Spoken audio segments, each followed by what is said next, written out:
श्री निम्बार्क श्री हरिव्यास।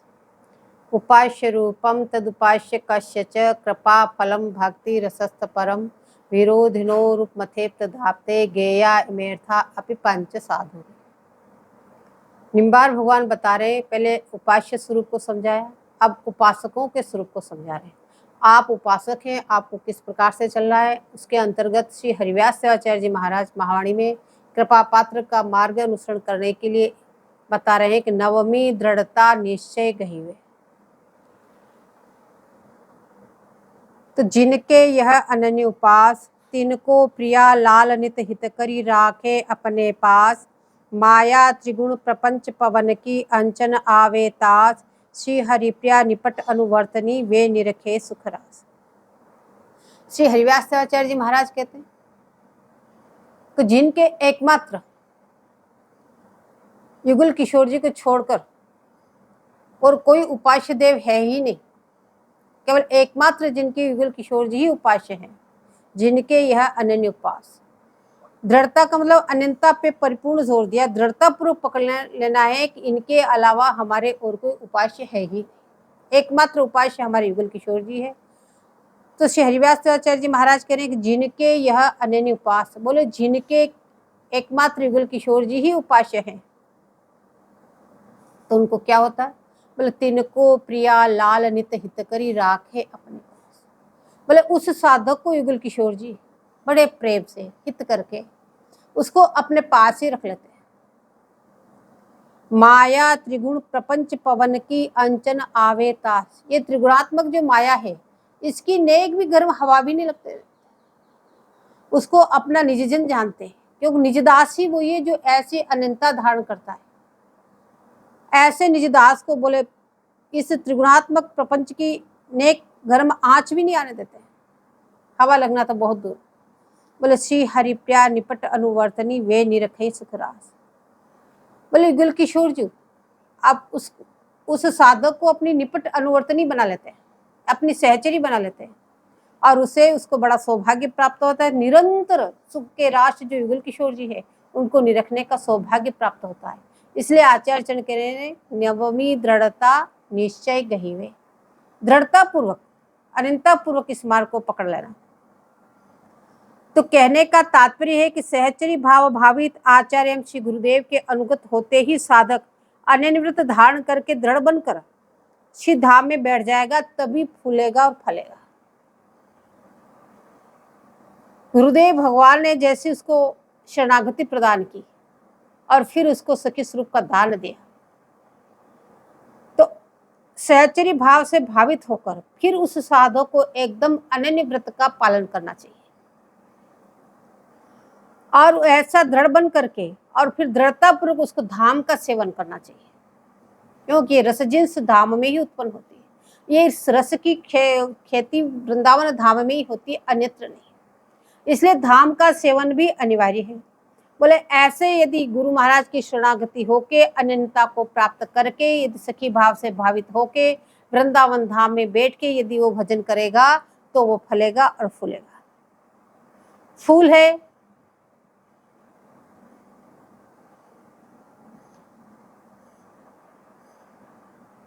प्रेम और फल है युगल किशोर जी। युगल किशोर जी की जो प्रेम है वो ही फूल है, और युगल किशोर जी की जो प्राप्ति है वो ही फल है। तो ऐसे वो फूले और फलेगा।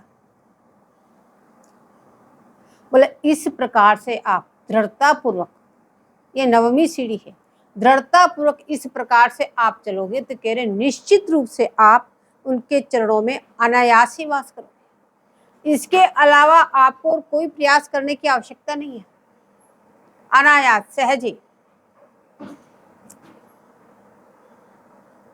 इसमें कोई ज्यादा मेहनत वाली बात नहीं है।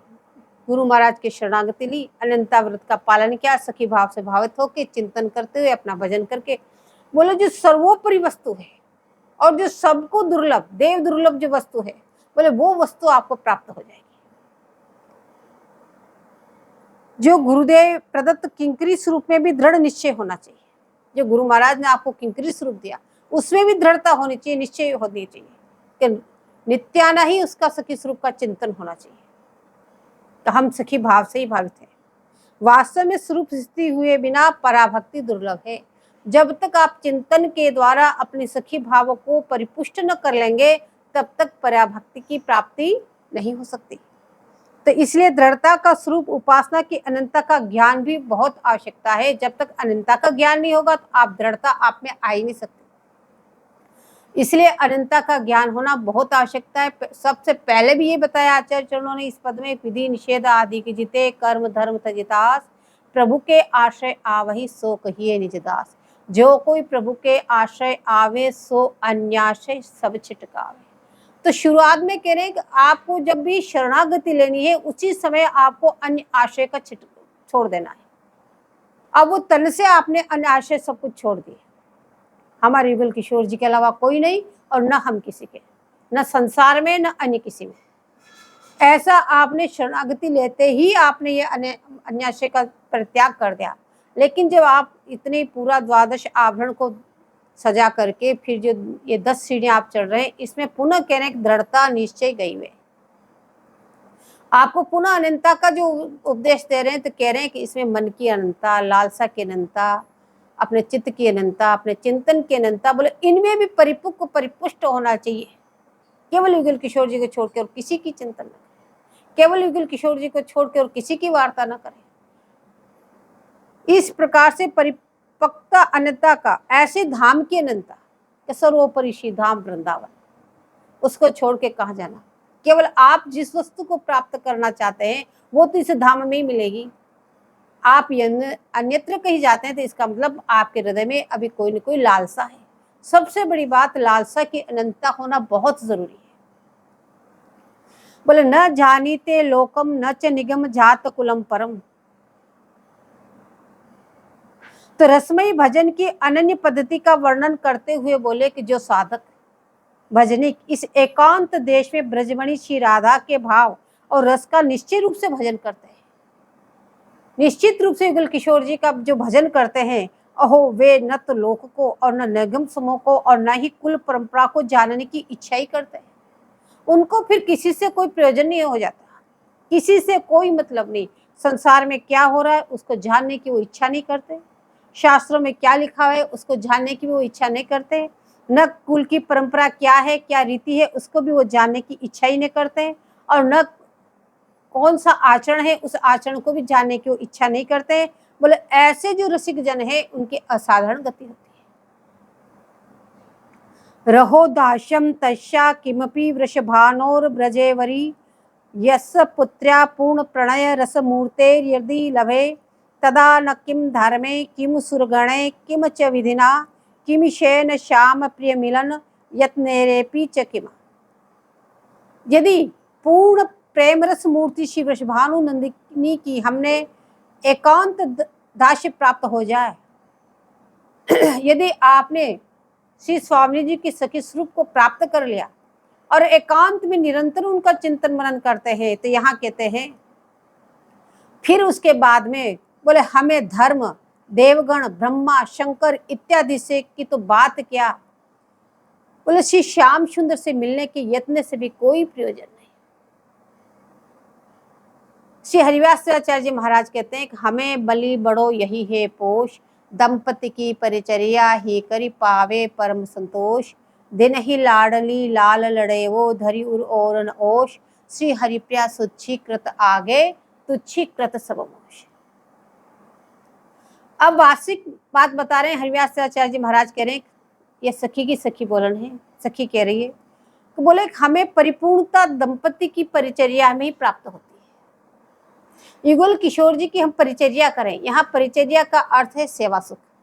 सेवा सुख के अनुसार हम निरंतर इनका भजन करें तो दंपति की परिचर्या ही करी पावे परम संतोष।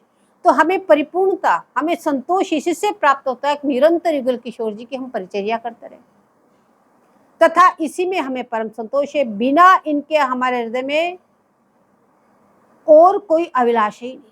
हम निरंतर युगल किशोर जी की परिचर्या चाहते, इसके अलावा हमारे हृदय में कोई लालसा नहीं, कोई अभिलाषा नहीं, हमें कुछ नहीं चाहिए। किंकरी भाव से उज्जवल अन्य कोई भाव है ही नहीं। सर्वोत्कृष्ट उज्ज्वल भाव किंकरी भाव है, सखी भाव है। अतः इसके आगे हमने सब प्रकार के मोक्षों को मतलब तुच्छ कर दिया।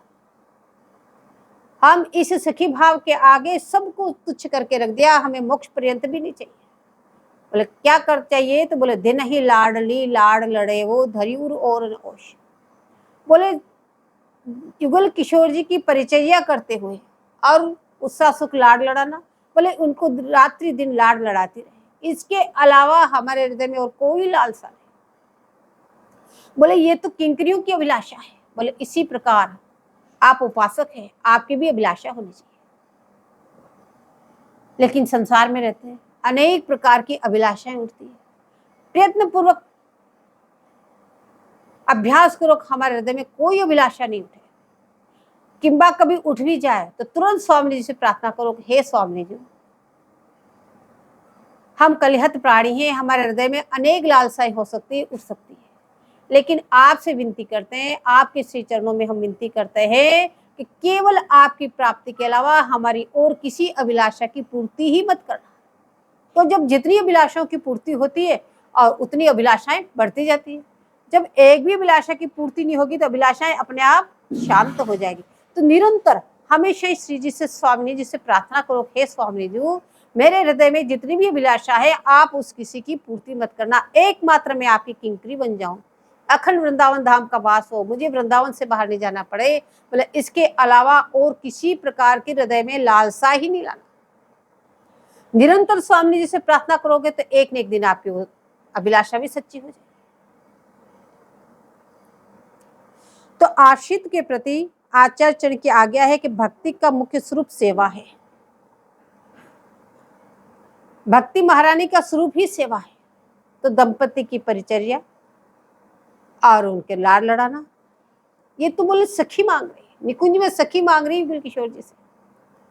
तो प्रथम श्री युगल के मन में जीव को अपनी सेवा से ग्रहण करने का संकल्प होता है।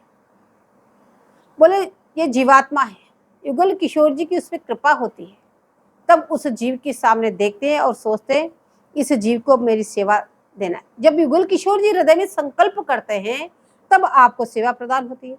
और जब युगल किशोर जी ने संकल्प कर दिया कि इस जीव को मेरी सेवा प्राप्त होनी चाहिए, तब उस जीव पे आचार्य चरण कृपा करते हैं और वो आचार्य चरणों का आश्रित बनता है और आचार्य चरण उसको किंकरी भाव प्रदान कर देते हैं और उसका सेवा प्रदान करते हैं। तब श्री आचार्य ही उस जीव को 9 सीढ़ियों की क्रियाएं पूरी कराते हैं। इसलिए पहले रसिक जनन को से उनका सेवन करने मात्र से ये सारी 9 सीढ़ियां बोले वो आचार्य चरण ही हाथ पकड़ के उसको पूरी करा रहे हैं और निकुंज द्वार तक आचार्य चरण ही ले जाते हैं। तथा श्री युगल के उस पर कृपा दृष्टि रहती है तब वह निकुंज मंदिर में पहुंचता है। जब युगल किशोर जी की उस पर कृपा दृष्टि बनी रहती है तभी वो निकुंज में जा सकता है।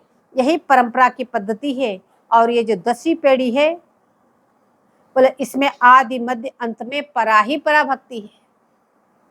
इस प्रकार 9 पीढ़ियों को पार करके बोले 10वीं रस की सरिता वही है। 10वीं सीढ़ी बता रहे, 10वीं रस की सरिता बोले इस 10वीं पीढ़ी तो स्वतः ही प्राप्त हो जाती है, आपको कोई प्रयास कर। जैसे ही आपने 9 सीढ़ी तैयार की 10वीं अपने आप तैयार होकर सामने आ गई। इसकी चेष्टा नहीं करनी पड़ती, ये अचेष्टित है।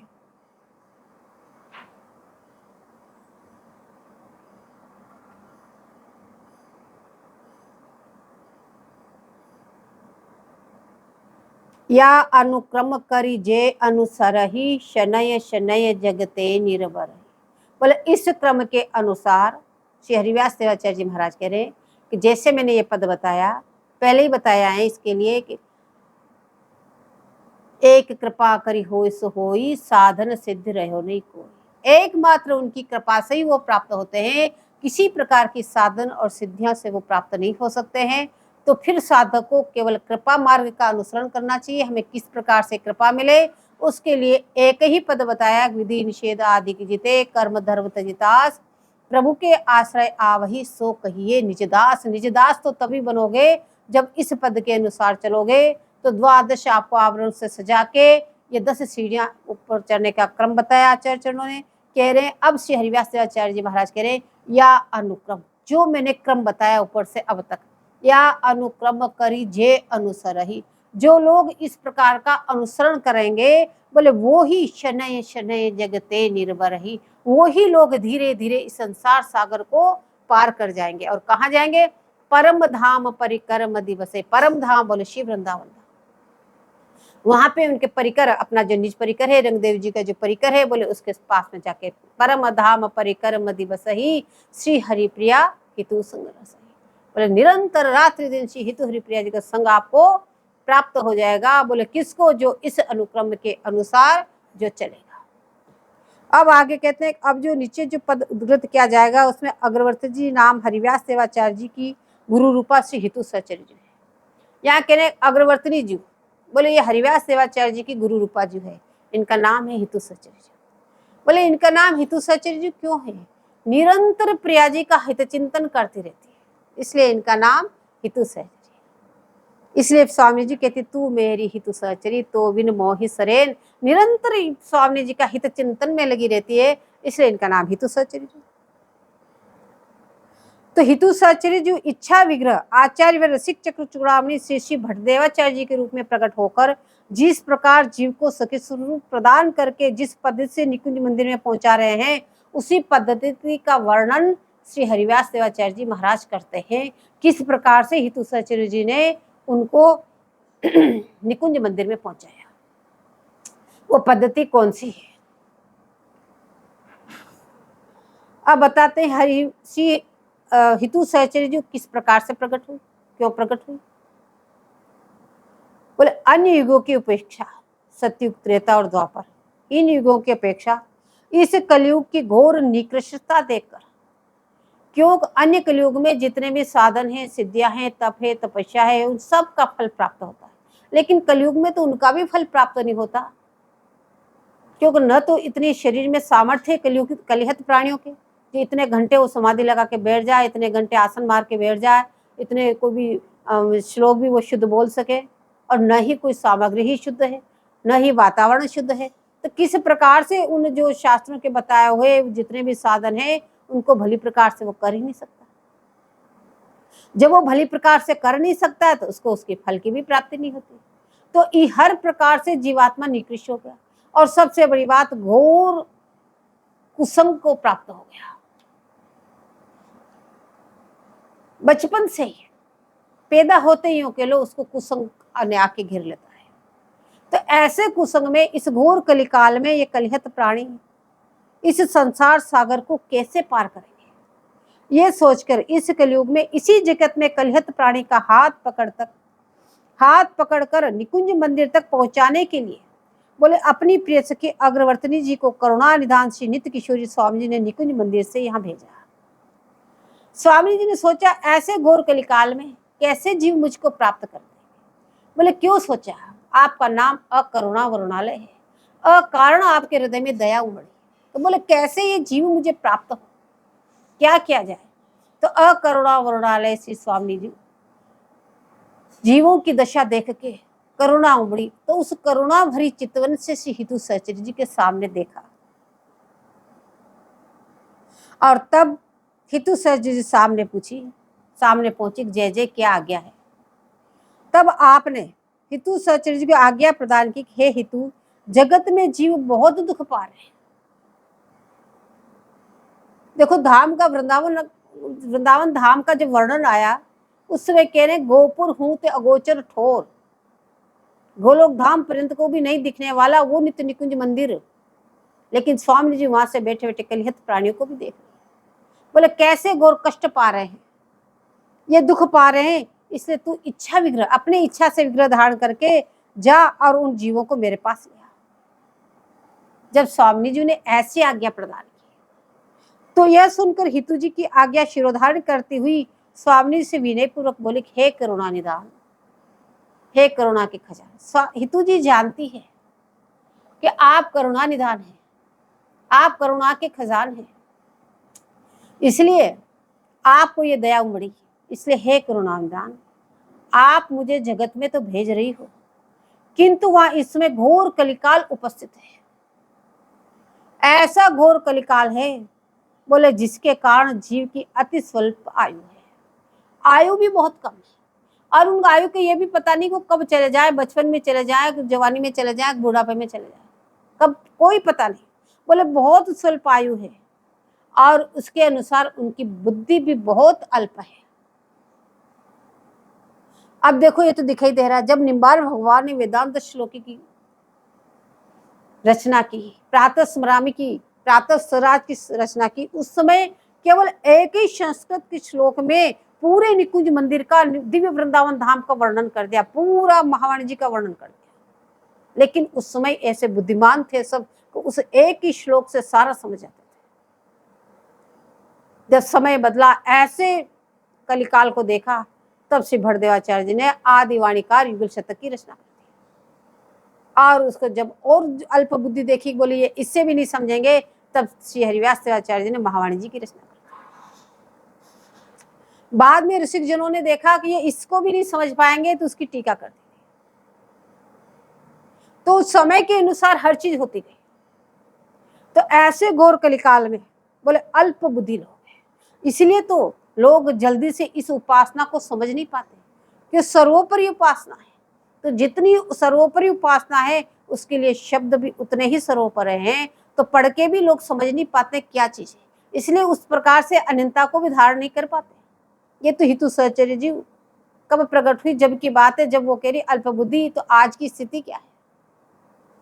और तथा पुरुषार्थ सर्वथा ही नहीं, किसी प्रकार के उनमें पुरुषार्थ भी नहीं, और विवेक शून्य है, उनमें विवेक भी नहीं रह गया, हमें क्या करना क्या नहीं करना इसका भी ज्ञान नहीं है।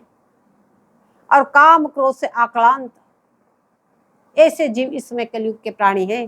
तो वे उक्त समस्त दोषों के गंभीर केंद्र होते हुए त्रिताप की तीव्र ज्वाला में निरंतर संतप्त होने के कारण मोह माया से कवलित प्राणी मंगलमय महामधुर पतित पावन आपका श्री राधा, ये 2 अक्षर उच्चारण करने भी उनकी सामर्थ्य नहीं रह गई। उनको इतना ही बता दो निरंतर राधा नाम जपो, बोले इतनी भी सामर्थ्य नहीं है। इसलिए हे करुणानिधान, यदि आपने उन जीवों पे करुणा करी और मुझको वहां आप भेज रही हो, तो हे करुणानिधान, यदि करुणा करके आप अपने निज चरण कमल की छाप इस दासी को प्रदान कर, बोले ऐसे घोर कलिहत प्राणियों के लिए आप अपने चरण कमलों की छाप प्रदान कीजिए। इस दासी को प्रदान करें, तो यह वरदान भी प्रदान करें कि आपकी प्रदत्त यह चरण छाप जिस किसी प्राणी के ललाट पर किंबा भुजा पर मैं लगा दूं एवं परंपरा पद्धति से आगे जब तक लगती रहे, उन सब प्राणियों को मैं अपनी करुणा के द्वार से उन्हें सदोषी अंगीकार करती रहूंगी। बोले स्वामी जी से भी ज्यादा हितु सहचर्य जी को कलिहत प्राणियों के लिए करुणा उमड़ी। तो स्वामी जी से कहा, हे स्वामी जी, आप अपने चरण कमलों की छाप मुझे प्रदान कीजिए। तो जब तक ये छाप जिन जिन जीवों पे मैं लगा दूं उनको भी, और परंपरा के अनुसार जब तक ये छाप लगती रहे तभी तक उन प्राणियों को आप दोषों के साथ अंगीकार करना पड़ेगा। आप कहें कि यदि जीव इतना भजन करे सब पापों से मुक्त हो जाए, फिर वो निर्मल बने, निर्मल बन के मेरा भजन करे, फिर मुझे प्राप्त करे, बोले ये तो असंभव बात है इस घोर कलिकाल में।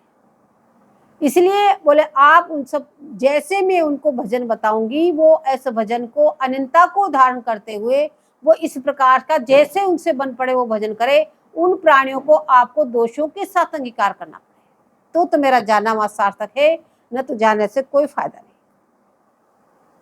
तब ये बात सुनकर करुणागार श्री स्वामी जी अपने नूपुर युक्त श्री चरण कमल की छाप प्रदान करती हुई आज्ञा प्रदान करती है कि यह लो सखी। बोले उसी समय चरणों की छाप और इसमें नूपुर की बिंदी प्रदान की। बोले ले जाओ, यह लो सखी, ये मेरे चरणों की अमोघ छाप है।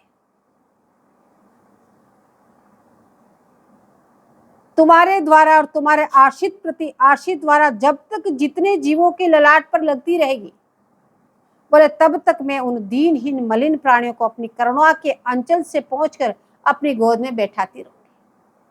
उन सबको मैं उनको शुद्ध बना के मैं उनको अपनी गोदी में लेती रहूंगी। तेरे द्वारा मेरे शरण में आए जीव कदापि अमंगल नहीं होगा। बोले जिसको भी तेरे शरण में ले लिया, और तेरे नहीं परंपरा गति आज दिन तक जो भी इस बोले आपकी शरण में आ जाएगा, इस परंपरा में जो शरणागति प्रदान कर लेगा, बोले उन जीवों को कदापि अमंगल नहीं होगा, उनको मैं सदा ही दोषों के साथ अंगीकार करती रहूंगी।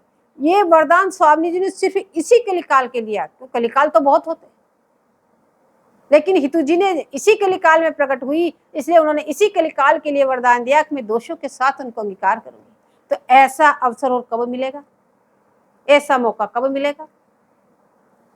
तो वह प्राणी मुझे अवश्य प्राप्त करेगा, मैं भी उनको चरणों की चौकी पहुंचने का सौभाग्य अवश्य प्रदान करूंगी, मैं उसको सेवा अवश्य प्रदान करूंगी।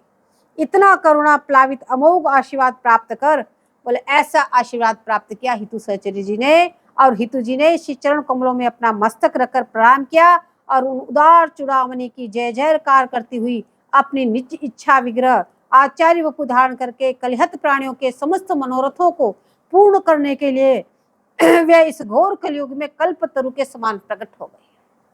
बोले कैसे प्रकट हो गई? बोले श्री भरदेवाचार्य जी महाराज की जय। बोले कैसे प्रकट हो गई? कल्प विटप श्री भट्ट प्रगट, कलि कलमश दुख दूर कर, जे नर आवे शरण तापत्रय तिन की हरही, तत्दर्शी ते होय हस्त मस्तक जा धरही, गुण निधि रसिक प्रवीण भक्ति दसदा को आगर, श्री राधा कृष्ण स्वरूप ललित लीला रस सागर, कृपा दृष्टि संतन सुखद भक्त भुज द्विज वंशवर, कल्प विटप श्री भट्ट प्रगट, कलि कलमश दुख दूर कर।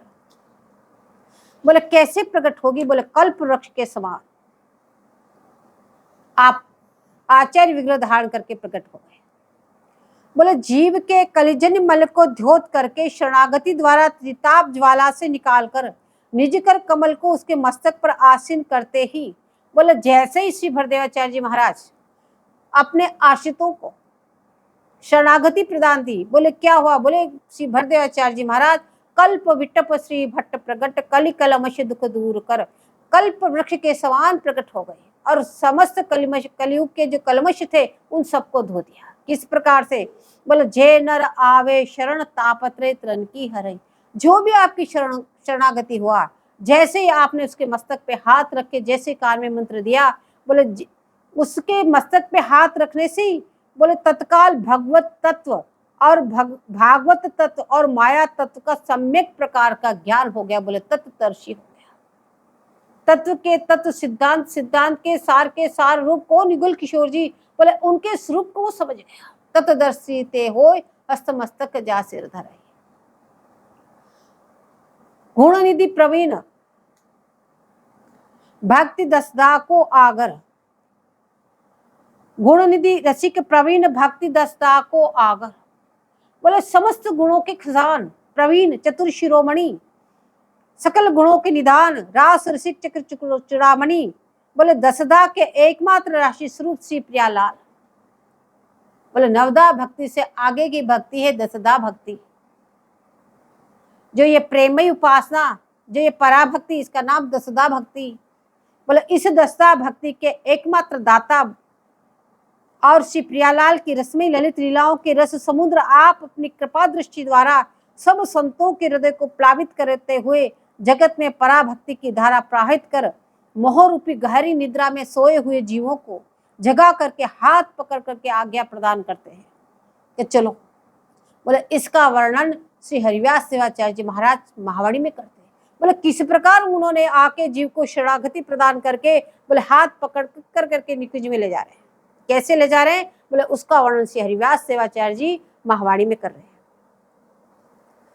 अग्रवर्ती यह अवसर ही आई धरिवर वेश, और निबाहू संग मिली चलहु चले निज देश, चलहु चलहु चलिए निज देश, रंग रंगीले जुग नरेश, जहाँ दिव्य कनकमय अवनि अखंडित मणिमंडित तहाँ करे प्रवेश, करुणा निधि श्री नित्य किशोरी करी अनुकंप कियो आदेश, आई अग्रवर्ती अलबेली धरिवर इच्छा विग्रह वेश, ऐसो अवसर बहुरिन एहे और निबाहू संग सुदेश, नेम प्रेम ते परे पंथ तहाँ तुरत पहुंची है अलिय कलेश, मंजनादि नवसत अभरन तन सजिए मनरंजन शुभवेश, विविध सुगंधनि अंग अंगनी में करहु अलंकृत कुसुम सुकेश, सब जन भय अनुकूल अयन के भय न रहो अब तन कहूँ शेष, सकुन समागम अगम जमनावत प्रतिकूलन के गए लवलेश सुफल फली मन रली सवन के जागे निज निज भाग विशेष हिल मिल हुलसी हिय हर्षों अहु निरखों श्री हरिप्रिया प्रवेश। अब आचार्य जनक जीवों को श्री हरिव्यास सेवाचार्य जी कह रहे हैं तो चलहूँ चलिए निज देश। बोले जल्दी चलो जल्दी चलो, चलो चलो 2 बार कहा है, इसलिए आग्रह पूर्वक कह रहे कि चलो चलो जल्दी चलो जल्दी चलो। साधक ने पूछा कहाँ चलना महाराज? बोले चलहूँ चलिए। कहाँ? बोले निज देश, अपने निज देश में जाना है। बोले अपने निज देश? अभी कहाँ हैं तो हम? बोले ये तो परदेश है बच्चे। बोले परदेश में पड़े हुए हो तो हमारे निज देश से इस परदेश में हमको कौन ले आया? बोले तुमको करुणानिधि श्री किशोरी जी ने कृपा करके जगत में आपको मनुष्योनि दी। क्यों? मनुष्योनि भी कोई सुकृतों का फल नहीं, कोई पुण्यों का फल नहीं। एकमात्र सर्वेश्वर प्रभु जब कृपा करे किसी जीव पे तो ये अब 84 लाख योनि में भटकते भटकते बहुत कष्ट पा गया। इस बार इसको मौका दूं और ये मनुष्य योनि में इसको जन्म दूं तो हो सकता है भजन करके मुझे प्राप्त हो जाए तो इसके सारे क्लेश खत्म हो जाए। क्यों? आपका नाम ही अकरुणा वरुणालय। तो सर्वेश्वर प्रभु की जब कृपा दृष्टि आप पे आई तभी आपको ये मनुष्य योनि प्राप्त हुई। मनुष्य योनि प्राप्त होते ही जीव माया में ग्रसित हो गया, संसार को ही अपना मानने लगा। तो आचार्य चरण यहाँ कह रहे हैं बोले ये अपना घर नहीं है, चलूं चलिए निज देश, अपने देश को चलो जल्दी। साधक ने पूछा तो फिर अपना देश कौन सा है? तो देश का परिचय दे रहे हैं कि रंग रंगीले जुग नरेश जहाँ दिव्य कनकमय अवन्य खंडित मणिमंडित तहाँ करे प्रवेश। बोले रंग रंगीले जहाँ पे दोनों राजा रहते हैं, 2 राजाएं बता रहे हैं वहां पे, और दोनों अनुराग रंग से रंजित होने से कह रहे रंग रंगीले युग नरेश वृंदावन के राजा दौ श्याम राधिका रानी। दोनों ही राजा हैं, दोनों अनुराग रंग से रंजित हैं, इसलिए आचार्य चरण कह रहे कि रंग रंगीले युग नरेश। फिर पूरे युग पीठ का वर्णन करे, वृंदावन धाम का वर्णन कर दिया एक ही लाइन में, कहने के दिव्य कनकमय अवनीय खंडित मणिमंडित तहाँ करे प्रवेश। बोले उस दिव्य वृंदावन में बोले चलो चलिए नीचे, जल्दी चलो अपने निज देश में चलो। बोले दिव्य स्वर्णमय मणियों से जड़ायुक्त वहां की अखंड भूमि जिसमें अनुराग के गहरे रंग से अनुरंजित रस तथा प्रेम स्वरूप 2 राजा रहते हैं, वो अपना देश है। बोले उसमें राजा का नाम, बोले एक का नाम तो मोहन, दूसरी का बोले राधा रानी। बोले मोहन निरंतर मोहित रहने के कारण आपका नाम निकुंज मंदिर में मोहन है, और दूसरे राजा बोले राधा रानी। यद्यपि मोहन राजा और राधा रानी है तथापि इस देश में हुकूमत रानी साहिबा का चलती है, इसलिए कहने के रंग रंगीले युग नरेश जहाँ दिव्य कनकमय अवन्य खंडित मणिमंडित तहाँ करे प्रवेश। इसलिए युग नरेश कहते हैं कि इस राजधानी की यही मर्यादा है। ऐसे ही उदार चूड़ामणि यहाँ की प्रजा भी है, यानी सखियां भी, लता पताएं खग मृग ये सब प्रजा है वहां की। बोले ऐसी उदार चक्र चूड़ामणि यहाँ की प्रजा भी है, और इस प्रकार से निरंतर प्रेम की नदी यहाँ पे बहती रहती है। बोले ऐसी जगह तुम्हें ले जा रहा हूँ, वो तुम्हारा निज देश है, इससे चलहूँ चलिए निज देश। रंग रंगीले जुग नरेश जहाँ दिव्य कनकमय अवन्य खंडित मणिमंडित तहाँ करे प्रवेश। बोले महाराज आप हमको वहां ले जा तो रहे हो, पता चले यहाँ से छूट गया, वहां पे भी हमको नहीं प्रवेश हुआ तो हम न इधर के रहेंगे न उधर के, तो आप किस प्रमाण के साथ हमको वहां ले जा रहे हैं? तो श्री हरिव्यास आचार्य जी महाराज कह रहे हैं ऐसे नहीं कह रहे हैं, तुमको करुणा निधि श्री नित्य किशोरी करी अनुकंप कियो आदेश। करुणा के निदान, करुणा के खजान, अकरुणा वरुणालय जिनका नाम, दया के सागर दया पारम, ऐसी स्वामी जी ने कृपा करके तुम्हारे लिए हमको आदेश दिया है। करुणा निधि श्री नित्य किशोरी, करुणा के निदान नित्य किशोरी स्वामी जी ने बोले करी अनुकंप, कृपा करके ये आदेश प्रदान किया है, और उनकी आज्ञा का पालन करके आई अग्रवर्ती अलबेली धरिवर इच्छा विग्रह पेश। ऐसे स्वामी जी ने आज्ञा प्रदान की तो श्री अग्रवर्तनी जी बोले कौन हितु सच रिजु अपनी इच्छा विग्रह धारण करके बोले आके प्रकट हो गई। इसलिए चलो चलो चलिए निज देश। ऐसो अवसर बहुरिन एहे और निभाऊं संग सुदेश। बोले ऐसा अवसर तुम्हें दोबारा नहीं मिलेगा। हर कलिकाल में ये वरदान नहीं है, इसी कलिकाल में है। ऐसा मौका तुम्हें दोबारा नहीं मिलेगा, इसलिए इस मौके को खो मत। बोले जल्दी चलो, जल्दी करो, जल्दी करो। बोले किस प्रकार से चलना है, कहाँ ले जा रहे महाराज? बोले नेम प्रेम ते परे पंथ तहा तुरंत पहुंची है अलेकले।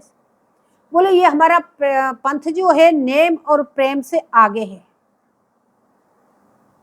बोले नेम तो है नवदा विधि भक्ति, जो नवदा भक्ति विधि पूर्वक जो भक्ति की जाती है वो तो नेम। प्रेम दास वत्सलम श्रृंगार में स्वकिया परिक्या आदि भाव से सम्मिलित अनेक रसों की मिठाइयों के रास्ते में आने वाले बड़े बड़े दिव्य बाजार हैं। ऐसा नेम और प्रेम। बोले ठीक उससे आगे का पंथ जो है, बोले कौन सा पंथ है? ये परंपरागत पंथ। नेम प्रेम ते पर चलो, परंपरा को पंथ। बोले उस वो है वो, बोले वो दसदा भक्ति है। बोले ठीक उन उपास के चरणों में तुम्हें पहुंचा देंगे, इसलिए कहने जल्दी चलो जल्दी। बोले ऐसो अवसर बहुरी ने है और निभाऊं संग सुदेश। बोले ऐसा संग भी तुम्हें आगे नहीं मिलेगा कि ऐसे रसिक, कितने कितने रसिक इस कलयुग में प्रकट हो गए हैं। बोले ऐसा हर कलयुग में प्रकट हो कोई जरूरी है? हर कलयुग में स्वामी जी ऐसी कृपा करे कोई जरूरी है? ऐसे उन्होंने इस समय कृपा बरसाई है, तो ऐसा मौका तुम्हें दोबारा नहीं मिलेगा और न ऐसा संग तुम्हें दोबारा मिलेगा। बोले इस प्रकार से आचार्य ने इच्छा विग्रह धारण करके आए, सो भी इसी समय आए हैं। अर्थात न तो पहले कभी आए और न भविष्य किसने देखा कि आगे स्वामी जी कब कृपा करे। तो ऐसी कलिकाल में तुमको ये मौका मिला है, इसलिए आग्रह पूर्वक कहने चलो चलो चलिए निज देश। बोले यही अवसर है साधक, तू जल्दी चल, जल्दी चल। और नेम प्रेम ते परे पंथ तहां तुरंत पहुंची। बोले तुरंत कैसे पहुंच जाएंगे? तो यहाँ पे सखी स्वरूप का संकेत क्या? अली बोले हम तुमको स्वरूप दान दे रहे हैं, सखी बना के अली कलेश स्वरूप का दान लेके बोले जल्दी पहुंच जाओगे, जल्दी चलो जल्दी चलो। अली कलेश सखी स्वरूप का दान दे के बोले हम तुमको ले जा रहे हैं। इन आचार्य ने सखी भाव भावित स्वरूप की परम माधुरी को देकर सी बोले सूरदास जी भी बोले भाई इन श्री राधा रानी श्यामा जी के चरण कमलों की कैंकरी प्राप्त करने के लिए कोटि कोटि अन्य साधन नहीं करके एकमात्र सखी स्वरूप के भाव की ही भिक्षा मांगनी चाहिए। इसी से यह चरण कमल प्राप्त होंगे और कोई साधन नहीं और कोई उपाय नहीं। स्वयं सूरदास जी महाराज भी इसी बात को कह रहे हैं भज सखी भाव भावक देश, कोटि साधन करो को तौन मानत सेव, ध्रुम केतु कुमार मानत कौन मार्ग प्रीत, पुरुष ते सखी भाव उपजे सभे उलटी रीत, उलटी भूषण पसन पहिरे भाव सो संजोय, उलटी अंकन दिए मुद्रा वर्ण सुधे होय, वेद विधि की गम्य नाही प्रीति की पहचान, ब्रज वधु बस किए मोहन सूर चतुर सुजान। सूरदास जी कहते हैं कि हे साधक समाज सुनो, मैं तुमको आज एक बात बताता हूँ। यह भाव का देश है और श्री धाम वृंदावन निकुंज मंदिर में विशुद्ध राधा किंकरी बनकर उनके चरणों की सेवा रूपी बोले चरम सुख की अगी तुम्हारे अंदर अभिलाषा है, वो चरम सुख है, अतपर का सुख है, उससे आगे कोई सुख नहीं। इसलिए महावाणी जी में कहते हैं याते परे जे कहे महाप्रतिभा। इससे आगे भी कोई वस्तु यदि इस बात को कहता है तो बोले उसके समान झूठा और कोई नहीं। इसलिए अगर तुम ये चरम सुख की अभिलाषा तुम्हारे हृदय में है तो सखी भाव से भजन करो। भजे सखी भाव भावक देश, सखी भावना से तुम भजन करोगे तो ही तुम्हें प्रिया जी प्राप्त होगी। बोले इसके अतिरिक्त यदि कोई कोटि कोटि साधन भी करे तो वो साधन बोले स्वीकार नहीं होंगे, उससे प्रिया नहीं मिलने वाली। ध्रुम धूमिल केतु विवेक कुमार पुत्र, अर्थात संसार के ध्रुम से धूमिल विवेक से उत्पन्न प्रेम भी कोई प्रेम का मार्ग है, इसको भी कोई प्रेम कहते हैं। बोले जिस पर चलने से क्या भगवान मिलेंगे तुम्हें? बोले कदापि नहीं मिलेंगे। उस देश की सभी रीति उल्टी है।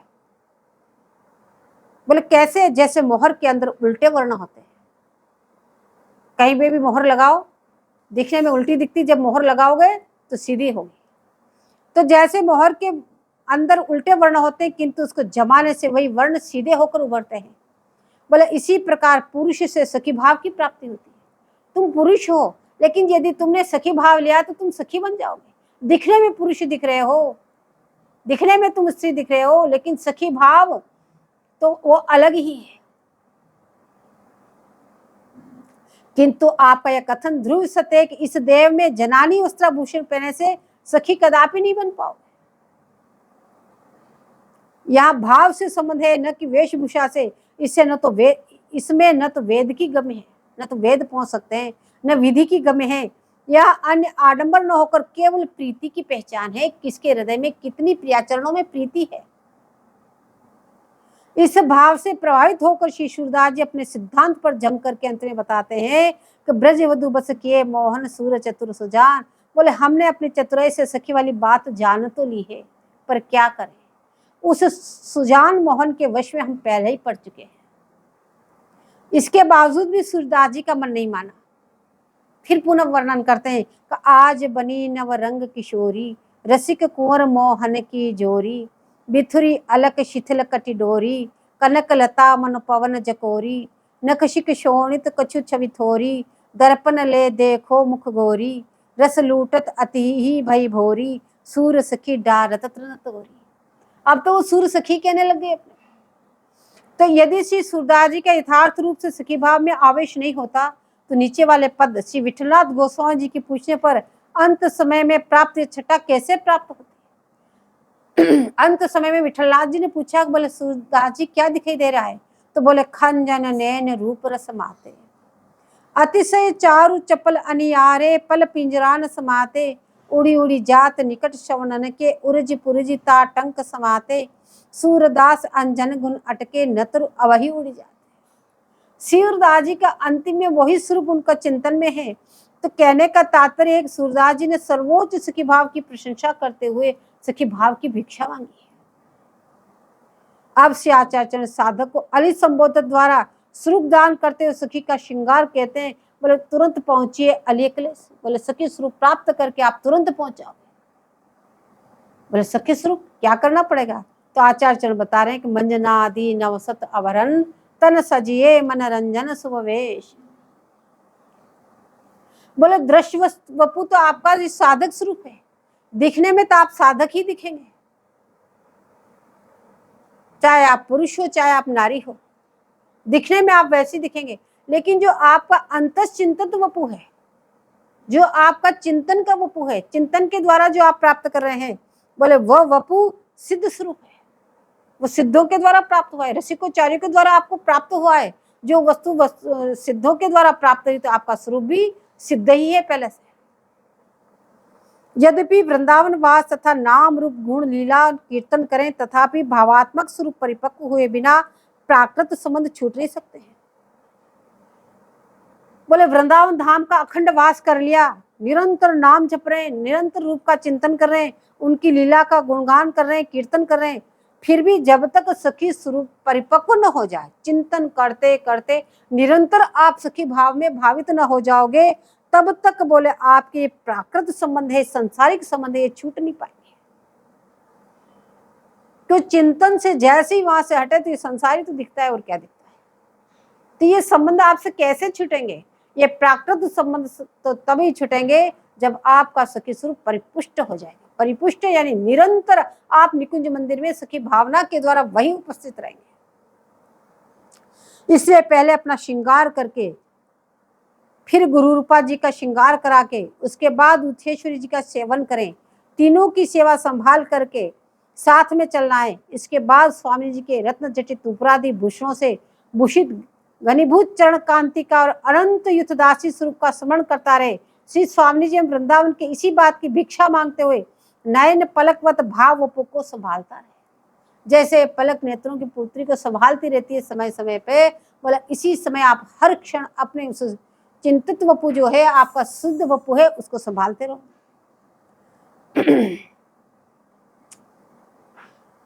श्री सनकादिकों के 4 स्वरूप और श्री नारद भगवान के 4 स्वरूप तत्त नाम का अन्वयार्थक होकर श्री स्वामी जी के अंग में ही इसका समावेश है। श्री स्वामी जी के मंगल विग्रह से अभिन्न होने के कारण अष्ट सहचरण के बिना परिकर यहाँ और काहू को नहीं प्रवेश। इन अष्ट तीर्थों में भी इनका समावेश नहीं है तथा अष्ट सहचरों से आगे भी नहीं मान सकते। इसलिए सांझी में स्वामी जी के गुण वर्णन में इन आठों के नाम आए तो हरिणी, हारिणी, रीणा, हरिता, मुग्धादि मनोहर वेश हो। तो ये सनकादि भगवान है और नारद भगवान है। बोले ये प्रिया जी के मंगल विग्रह की क्रियाएं हैं। बोले हरिणी, हरिणी का मतलब तन और मन को हरण करने वाली ये जो क्रियाएं हैं वो हरिणी।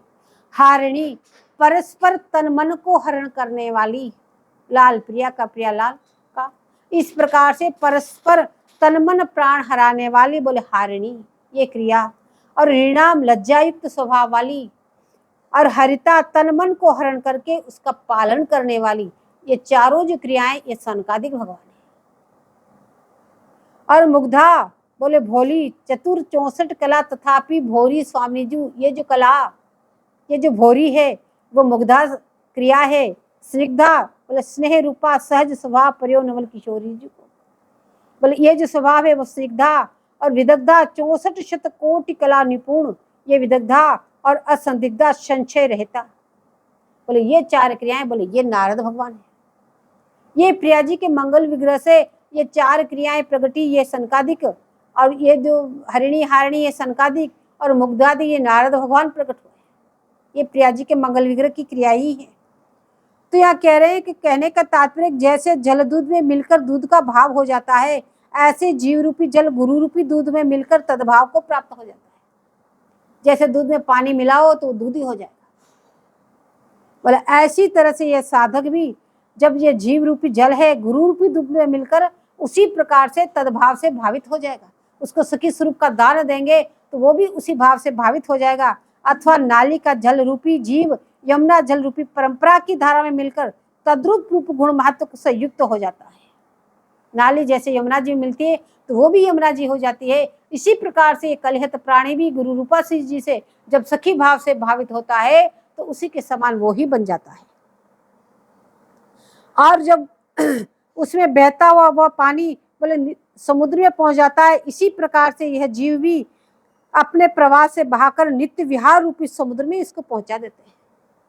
और यदि नाली का जल नाली में रहता तो न तो वो कभी समुद्र में पहुंच सकता, सड़ सड़ करके उत्तम पुरुषों को और बुद्धू देता है।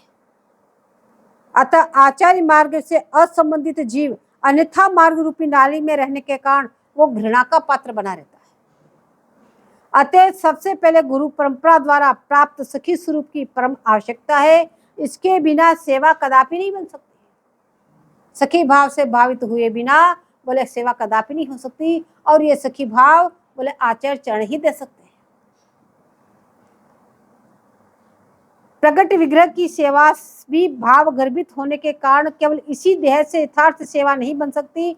अतः चाहे ठाकुर जी की सेवा भी छोड़नी पड़े किंतु आचार्य गुरु एवं संतों की सेवा करके सखी स्वरूप प्राप्त कर स्वरूप स्थिति अवश्य कर लेनी चाहिए। आप सखी स्वरूप भी ले लिया, निरंतर भजन भी कर रहे हैं, कायिक वाचिक और मानसिक तीनों सेवाएं जब एक सूत्रधारा में चलेगी तो कायिक सेवा प्रकट विग्रह पधरा के प्रकट चित्रपट पधरा के जो आप सेवा करते हैं वो कायिक सेवा, वाणी से जो आप गुणानुवाद करते हैं वो वाचिक सेवा, और जो आप निरंतर सखी भाव में स्थित होकर युगल किशोर जी के चिंतन के द्वारा सेवा करते हैं वो मानसिक सेवा। तो कायिक वाचिक और मानसिक सेवा जब एक सूत्रधारा में ये बंधेगी तो बोले ऐसा होने पर भी यदि आपको स्फूर्ति नहीं होती,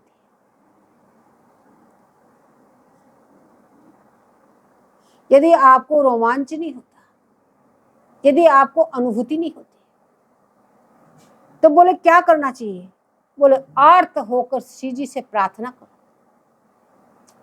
आप जैसे ही अपने अंतस्थित वपु सखी स्वरूप से युगल किशोर जी की सेवा करते हैं, लेकिन मंगला आरती के बाद में जैसे आप स्तुति करते हैं कि जय राधा जय सब सुख साधा जय जय कमल नयन बस करन, इसी प्रकार से आप मंगला की स्तुति करके उस समय स्वामी जी से आप विनती करो प्रार्थना करो कि हे स्वामी जी, हम तो कलिहत प्राणी, हमें इतनी सामर्थ्य कहाँ, जो हो रहा सब आपकी कृपा की बल से हो रहा है। तो आप भी हमें कभी स्फूर्ति दोगी, कभी अनुभव दोगी। वह दिन कब होगा? आर्त होके रोते हुए विनय के द्वारा, केवल वाणी के द्वारा नहीं, सच्चे हृदय भाव से आप श्री जी से निरंतर ये प्रार्थना करो, हमेशा ही जब मंगला करके। इसलिए कहते जो करे मंगला कबीर होए कंगला, उसका नाम है। या सांसारिक धन वस्तु तो पहले ही त्याग करके जिसको घृणा हो जाती, तभी तो वो साधक शरणागति ग्रहण करता है। तो उस चीज को लिए नहीं कहते, बोले उस परम वस्तु को प्राप्त करने के लिए कहते हैं। उस समय मंगला में आप स्वामी जी से प्रार्थना करो, हे स्वामी जी, कब आप मुझे दर्शन दोगी, कब आप मुझे स्फूर्ति दोगी, कब मुझे अनुभव होगा। बोले रो रो के प्रार्थना करो। बोले स्वामी जी निश्चित सुनेगी, निश्चित आपको स्फूर्ति होने लगेगी, अनुभव होने लगेगी। लेकिन सावधान, उसमें कारणत्व और आलस्य दो चीज नहीं होना चाहिए। दो चीज हुई अगर आपके अंदर, आलस्य हुआ और कारणत्व हुआ, बोले इन दो दोषों से बचकर रहना।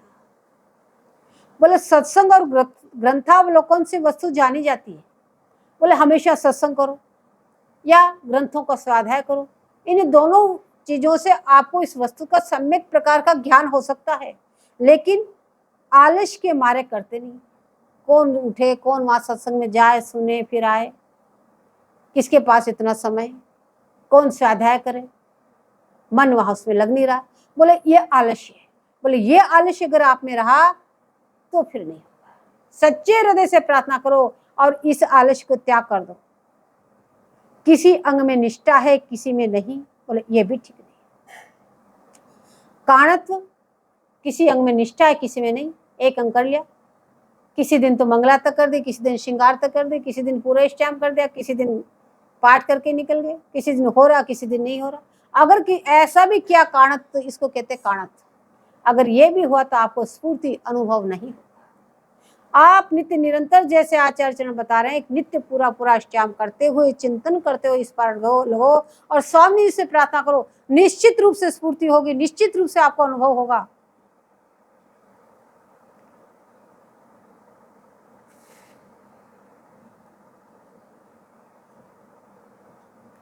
श्री स्वामी जी सखी मंडली को नृत्य गान आदि सिखा रही है, नृत्य गान सिखा रही है। लाल जी अपने को इस सौभाग्य से वंचित समझकर प्रेम सहेली से प्रार्थना करते हैं। लाल जी भी चाहते हैं कि मुझे भी ये प्यारी जी संगीत का ज्ञान सिखाए। तब प्रेम सहेली लाल को सखी का श्रृंगार करा के 3 बार रास्ता चलाना सिखाती है। बोले आपको सखियों श्रृंगार करा दिया लाल जी को सम्यक प्रकार का, लेकिन जब चलने लगे तो कहा, बोले ऐसे थोड़ी नहीं चलती सखियां, लाल जी के तो चाल ही अलग, सखियों की चाल अलग। तो प्रेम सहेली 3 बार चल के सिखा रही कि ऐसे चरण उठाओ, ऐसे चलाओ, कर पर कर तारिन की जतियति। एक साथ एक चरण उठाते, एक चरण रखते, एक साथ एक हाथ आगे जाता, एक ही आता। बोले रास्ता चलाना सिखाकर श्री जी के पास पहुंचाती है। तब श्री जी शिक्षा प्रदान करती है और उनका शिक्षा प्राप्त करने का सौभाग्य प्राप्त होता है। अब श्री जी उनको नाच सिखा रही, ऐसे हाथ ऊपर करो, ऐसे करो, ऐसे करो, नाच सीख रहे। और जब नृत्य करने लगे तो सखी स्वरूप लाल को प्रेम मूर्छा आ गई। तो जिसको देखने से प्यारे पहचान लिए गए, जैसे प्रेम मूर्छा, देखा कि कौन, देखा था ये तो लाल जी। तब स्वामी जी ने उन्हें हृदय से लगा लिया। तो कहने का तात्पर्य है कि स्वामी जी के दरबार में सेविका रूप से प्रवेश पाने का परम सौभाग्य लाल जी को भी सखियों की कृपा से प्राप्त होता है। कभी लाल जी सीधे सखी बन के नहीं जा सकते, क्योंकि सखी भाव सखियों के पास है और वो सखियां ही आचार्य रूप में यहाँ प्रकट होती है। इसे आचार्य चरण ही सखी भाव दे सकते हैं। सीधे ठाकुर जी, युगल किशोर जी भी सखी भाव नहीं दे सकते, क्योंकि उनके अंदर सखी भाव नहीं है। वो तो स्वामी जी हैं, वो स्वामी है, वो लाल है, वो लल्ला है। तो बताइए अन्य कोई भी सखी भाव परिपक्व हुए बिना इन चरणों की सेवा कैसे प्राप्त कर सकता है। इसलिए सखी का श्रृंगार कराते हुए आचार्य पाद बोले, मंजनादि नवसत अभरन तन सजिए मन रंजन सुभवेश विविध सुगंधनि अंग अंगनी में करहु अलंकृत कुसुम सुकेश। बोले कैसे सुखी स्वरूप की भावना करें, इससे कैसे सुखी बने। तो यहाँ संक्षिप्त में आचार्य चरण बता रहे हैं कि पहले उद्वर्तन करो। बोले सबसे पहले अपने मंगल विग्रह में सखी, बोले हम प्याज जी की सखी हैं, स्नान कुंज में जाके अपना उबटन करो, फुलेल का मर्दन करो, फिर स्नान करो। स्नान करके तेल फुलेल अतर आदि लगाने के उपरांत बोले फिर लहंगा धारण करो और कंचुकी धारण करो, साड़ी करो, फिर अपने बालों में फुलेल डालो, बेनी गूंथो और कानों में कर्णफूल, नाक में नकुली, नथनिया, हृदय पर हार, सिर पर चंद्रिका धारण कराई, फिर नेत्रों में अंजन, चिबुक पर श्याम बिंदु, मुखारविंद पर मकर पत्रिका, चरणों में परम पवित्र झावक, अनवट, बिछिया, पदपान आदि धारण कराकर पुनः हाथों में मेहंदी लगाई। इसके बाद छल्ला, वलय, हथपान आदि पहनाकर अंत में भाल पर कस्तूरी का तिलक और मुख में प्रसादी पान बीड़ी और उगा दी। बोले ऐसा सखी स्वरूप प्रदान करके, बोले किस प्रकार से, क्या गुरु महाराज अपना स्वरूप बताते हैं कि रचिके बीरी अमोलन की, अद्भुत लाई तमोलन की। बोले सबसे पहले अपनी सेवा संपादन कर रहे हैं। जो रचिकों जो जनों द्वारा आपको जो सखी स्वरूप प्रदान होता है उसमें आपको सखी नाम दिया जाता है और सेवा सौंपी जाती, एक विशेष सेवा। आज से आपको प्यारे जी की विशेष सेवा निश्चित रूप से करनी है। तो गुरु महाराज जो सेवा बता रहे हैं किस प्रकार से पहले सेवा संपादन करनी है, तो कह रहे रचिके बीरी अमोलन की, बीरी की सेवा है इसलिए बीरी का वर्णन कर रहे हैं। अद्भुत लाई तमोलन की, प्रथम पान चौकी पर धर के, सुंदर मणियों की चौकी, उस पर पान के पत्ते सजा के रखे, फिर उनमें कत्था चूना मंडित करके उन पे चूना लगाया, कत्था लगाया। सौंफ एलची तापर धर के, सौंफ रखी, इलायची रखी और पीपरमेंट महकती परी के, पीपरमेंट डाला।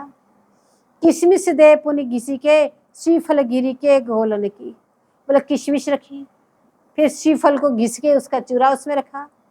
भरी के पान सुधा की सीख, चारों कोने करी दई लिख, जो भी पान में सामान डाली जाती है बोले वो पान की सामग्री डाल के उसमें अंत में पान सुधा की एक लिख कर दी।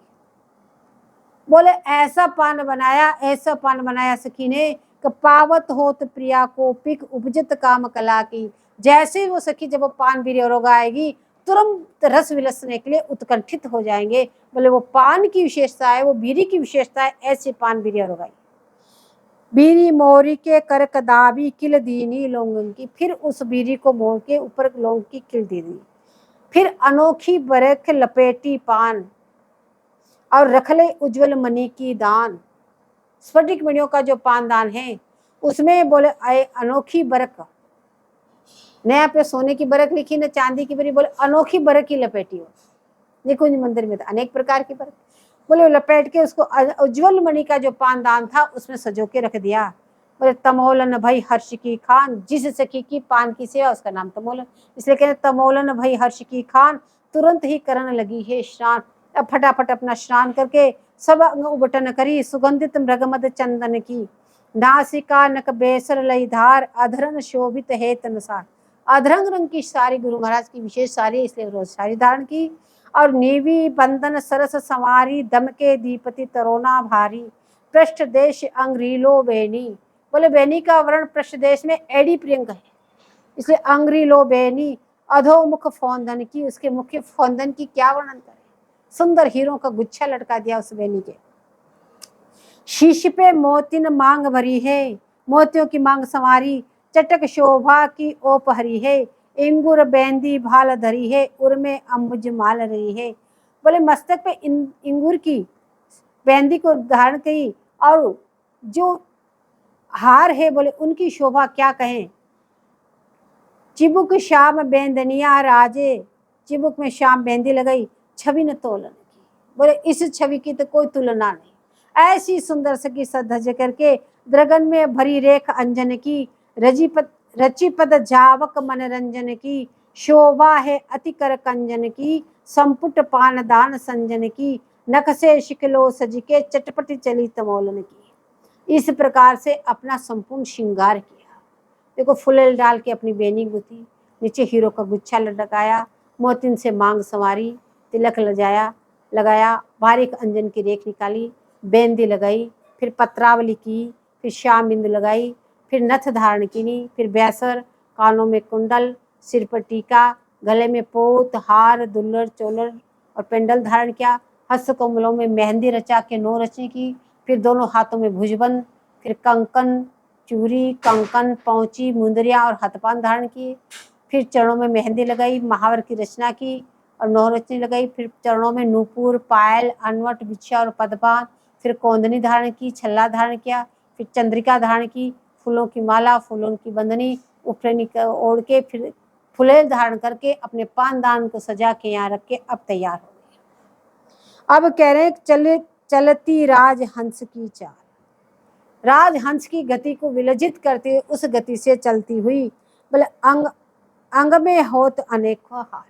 अब चिंतन करती, चिंतन वहां भी है, अपने भावात्मक रूपों में भी चिंतन है। ऐसे गुलकिशोर जी को मैं पान भी रहूंगी, ऐसे में उनकी सेवा करूंगी, अभी ऐसे वो शयन कर रहे होंगे, उनको जाके हम ऐसे जगाएंगे। बोले ऐसे अनोखे अनोखे हाल, हे मनमोहन महल के ख्याल, ख्याल मोहन महल के अंदर है, कैसे वो शयन कर रहे हैं, क्या रस विहार कर रहे हैं, कैसे कैसे क्या कर रहे हैं, उसका चिंतन करती हुई चलती। देखत दंपति भय निहाल, कोमल सखी पुकारी कहत में अंतन डोलन की।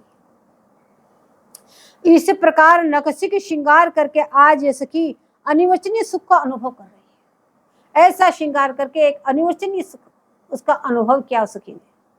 और जिस समय से आचार्य की आज्ञा अनुवर्तनी हो रही है, उसी समय देहादि की प्रतिकूलता का निवारण करके अनुकूलता में परिणित हो गई। जैसे ही ऐसा अपने सखी स्वरूप का जो चिंतन किया और अपने आचार्य चरण वाहितु जी, हरिप्रिया जी की और गुरु रूपा जी की आज्ञा वर्तनी होके वहां टहल करने लगी भावात्मक रूप से, बोले उसी समय जितनी भी प्रतिकूलता थी वो सब नष्ट हो गई, सभी अनुकूलता में परिणित हो गई। देह का आवेश जो बाहर ले जाता था अब वो भीतर ले जाने में सहयोगी होता। अब प्रतिकूलता क्या थी पहले, देखो आप भजन कर रहे हैं, आप चिंतन कर रहे हैं, आप ठाकुर जी की प्रगट सेवा कर रहे हैं, तो कोई न कोई संसारिक स्वजन बंधु संबंधी कोई न कोई आके बैठ जाता, संसारिक चर्चाएं कर रहे हैं, ये सब प्रतिकूलता का विषय है। कोई न कोई आदि व्याधि सता जाती है, कोई न कोई ऐसे सांसारिक क्रियाकलाप होते हैं जिसको आपको पूरे करने होते हैं, तो ये सब प्रतिकूलता। लेकिन जब आपने सखी स्वरूप लेके अंतःस्थित वपु का आपने चिंतन किया तो अब आपके पास बोलने का कोई अवकाश ही नहीं, तो आपको अपने स्वजन संबंधी त्यागने नहीं पड़े, वो स्वतः ही आपको छोड़ के चले गए। तो ये जो वो उनके आने की जो प्रतिकूलता थी, बोले वो अनुकूलता में परिणित हो गई। अब आप अपने आप ही स्वतंत्र हो गए, किसी से कहना नहीं पड़ा भाई तू मत आ, तू ऐसा, अपने आप भी आपको ऐसे रस भजन में निमग्न देख करके उन्होंने अपने आप ही आपका परित्याग कर दिया और आप वह अंतःचित्त वपु से ऐसा भजन करने लगे तो आपको किसी की सुधि की नहीं, तो उसकी खबर ले, उसकी खबर ले। ये खबर लेना भी प्रतिकूलता है, बोले ये चीज भी आपकी अनुकूलता में बदल गई। तो देह का आवेश था, बोले और छोड़ो, जो अपने देह का भी आवेश था, मैं ऐसा करूंगा, मेरे बिना उसका काम नहीं चलेगा, वो मेरे बिना ऐसा है, इस प्रकार से बोले वो आपको बार बार बाहर ले जाता था, यानी सखी स्वरूप से भावना से बार बार बाहर ले जाता था। बोले वो आप सब भीतर ले जाने में सहयोगी हो रहे, न कोई है, न किसी को परेशान करने वाला, न किसी का चिंतन, न किसी का मनन, बोले अकेले हो गया। बोले अकेला होना ही अनुकूलता है, ये अनुकूलता में परिणित हो गई। अतः उसका ब्यौरा देते हुए आप बोले कि सब जन भय अनुकूल आयन के, भय न रहो अब तन कहूं शेष। अब सब जन जो है सब अनुकूल हो गया आपके, कोई प्रतिकूल नहीं रहा, क्यों उन्होंने आना बंद कर दिया आपकी अनुकूलता के लिए, उन्होंने आपसे बातचीत करना बंद कर दिया आपका भजन बढ़ाने के लिए। आप हर चीज को अनुकूल सोचो, चाहे वो किसी, वो श्री जी ने उनको क्या भाव दिया वो जाने, किस रूप में वो बंद हुए वो जाने, उससे हमें कोई प्रयोजन नहीं। हमें तो श्री जी ने अनुकूलता प्रदान की, क्या अकेले बैठो और मेरा चिंतन मनन करो। सकुन समागम अगम जनावत प्रतिकूलन के गए लवलेश, सभी विपरीत जन अनुकूल हो गए। अब भय किसका रहा, अब किसी का भय नहीं। रसिक जन और रसिक जन प्रदत्त दया और धर्म सुनिष्ठा आदि सब सुकुन सतह आने लगे। अब ऐसा करने के बाद बोले शुभ शकुन होने लगे। बोले क्या पहचाने, अपने आप रसिक जनों से आपका संपर्क हो गया, पहले रसिक जनन को सेवे, ये शुभ संकेत है। रसिक जनों की प्राप्ति होना बोले सगुन हो गया। और रसिक जनों ने फिर आप पे दया कर दी, बुझी दया ये धर ले, बोले दया करके जो आपको उपदेश दिया, आपको स्वरूप का दान दिया, बोले ये जो दया हुई, बोले ये शुभ शकुन हो गया। फिर आप अभी रसिक जनों के धर्म में निष्ठावान हो गए, बोले ये आपका शुभ शकुन हो गया। अब किसका भय रहा? किसी का भय नहीं। इस प्रकार जब साधक 9 पेड़ी पार कर गया, 9 सीढ़ियां उसने पार कर ली, तो 10वें स्तर पर पहुंचा। उस समय उसका देहादिकों का स्वतः न्यास हो गया। जब 10वीं श्रेणी कब प्राप्त होती है? जब आप निकुंज में जाते हैं, तो उसका स्वतः न्यास हो गया। स्वतः न्यास कैसे होगा? आप जब निकुंज में प्रवेश करेंगे, बोले स्वामी जी आपको यमुना किनारे लेने के लिए आएंगे, आपको सखियां यहीं से ले जाएंगे, और यमुना किनारे स्वामी जी आपका आप आत्मसात करेगी। जिस समय स्वामी जी ने आपका आत्मसात किया, उसी समय आपका जीवात्मा नष्ट हो गई। आप प्यारी की इच्छा छड़ी आप बन गए, सखी स्वरूप बन गए। इसलिए प्यारी इच्छा वपुजोई। उसी क्षण भावात्मक सिद्ध विभू से अपने हाथ को स्वामी जी ने निज कर कमल में ग्रहण किया, करता हुआ बोले प्रत्यक्ष देखा। श्री स्वामी जी इस नवीन सेविका का हाथ ग्रहण करके सेविका को हृदय से लगाती हुई और अपने बात को सुनते ही तत्काल निज भाव में इस बात को सुना। स्वामी जी ने जैसे हाथ ग्रहण किया, जैसे उसको निकुंज में लेकर चली, बोले तुरंत ही ककड़ू धम चारों तरफ निकुंज मंदिर में नौबत बजने लगी।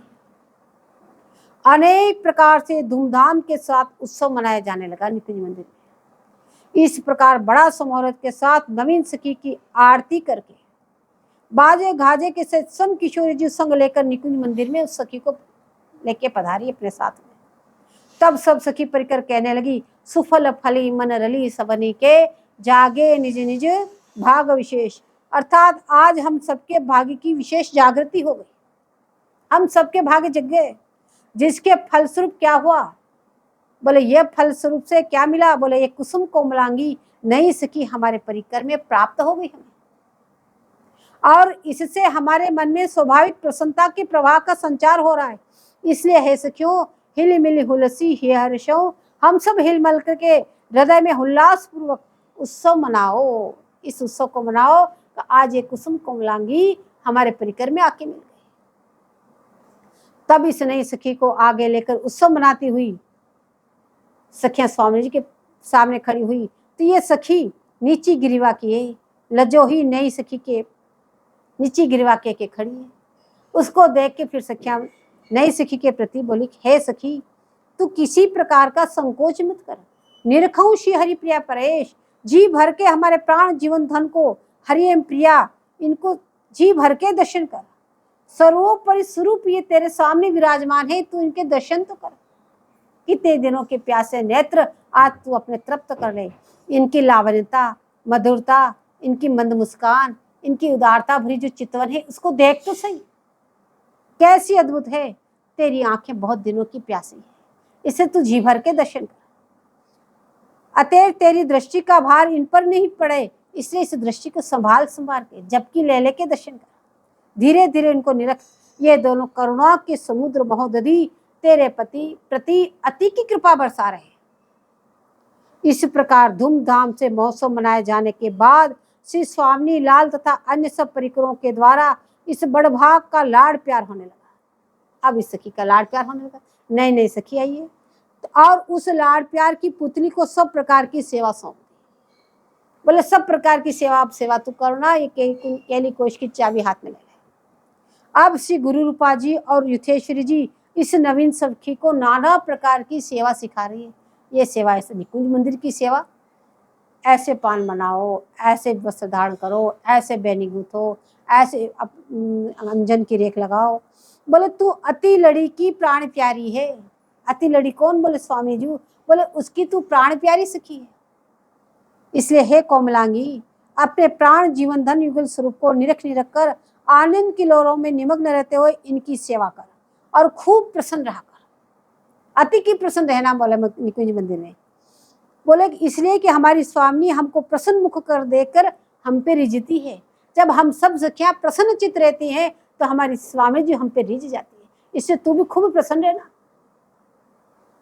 तो श्री स्वामी जी अत्यंत लाड़ प्यार से शिक्षा प्रदान करती हुई, अब सखियां ही नहीं, स्वामी जी भी अत्यंत लाड़ प्यार से उसको शिक्षा प्रदान करती है, उसकी बैनी गूंथना सिखाती है। स्वामी जी स्वयं उस सखी की बैनी गूंथते हैं। बोले बैनी गूंथ के दिखा रहे हैं, देख ऐसी बैनी गूंथो, ऐसी अंजन की रेख लगाओ, फूलों की माला स्वयं पास में विराजमान होकर गूंथ के बता रही, ऐसी फूलों की माला निकालो, ऐसी बंदनी की धारण कराओ। तो स्वामी जी अत्यंत लाड़ प्यार से शिक्षा प्रदान करती हुई पूछती रहती, तेरा मन प्रसन्न तो रहता है ना? निकुंज मंदिर में स्वामी जी बार बार पूछती, तू प्रसन्न तो है ना? इस प्रकार सखी स्वरूप प्रदान करके साधक को निकुंज मंदिर में प्रवेश कराने का विवरण इतना स्पष्ट रूप से श्री महावाणी के अतिरिक्त अन्य किसी भी वाणी में किसी भी आचार्य ने वर्णन किया ही नहीं। बोले ये क्या प्रसंग चल रहा है? तदुपास्य कश्य, उनके उपासकों का स्वरूप बता रहे हैं, वास्तविक स्वरूप उपासकों का यहाँ तक आके पहुंचा।